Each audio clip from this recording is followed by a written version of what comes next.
I'm at the Woolwich Arsenal in London. It's a very historic part of town. The River Thames is just over there.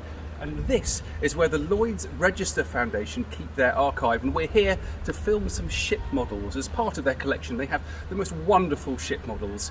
And we're going to explore them and see how we can make them come alive.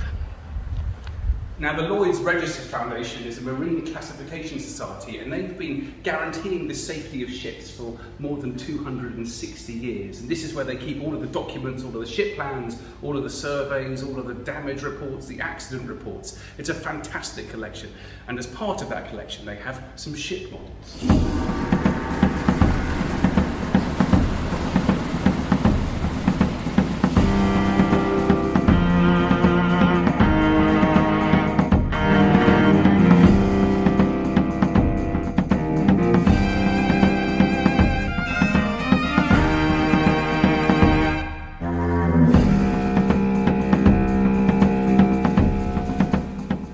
So these two models are of liquefied natural gas carriers known as LNG carriers, and they transport natural gas which has been turned into a liquid.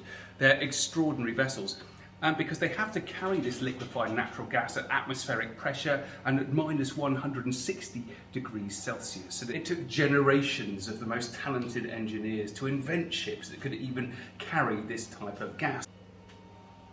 What we're doing here is using a probe lens to film these models up close, and it allows you to get a different sense, better than the human eye can possibly see, of the ship models. These models were presented to the Lloyd's Register Foundation by Hyundai Heavy Industries, the ship makers from South Korea. And if you look up here, you're going to get a little sense of the type of image that we can create using these new lenses.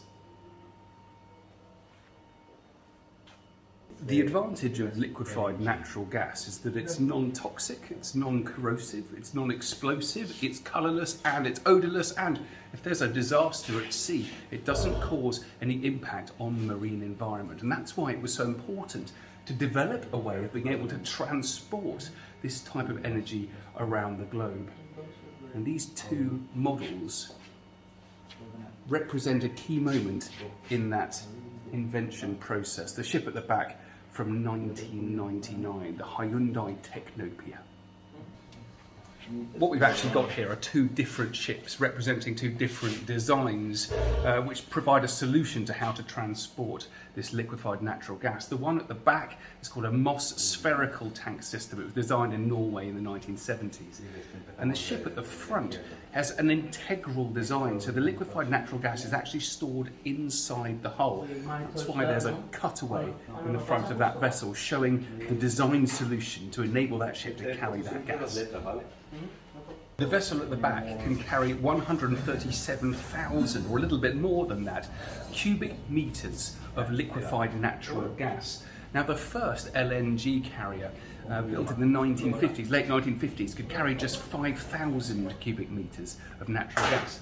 And the ships of today, the very largest one, can carry twice the amount of this vessel at the back.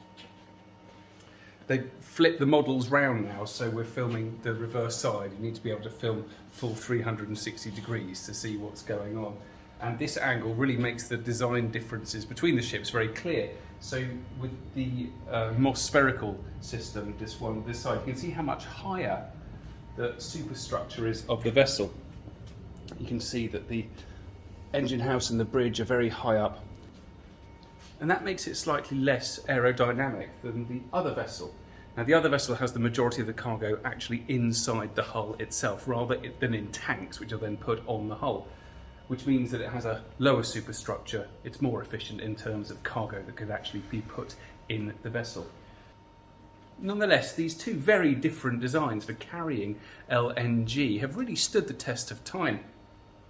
And very little indeed has been changed. So it is ships like these that are travelling the world's oceans as we speak, carrying liquefied natural gas all over the world. And they're doing such important work in helping us transition towards a carbon-free future.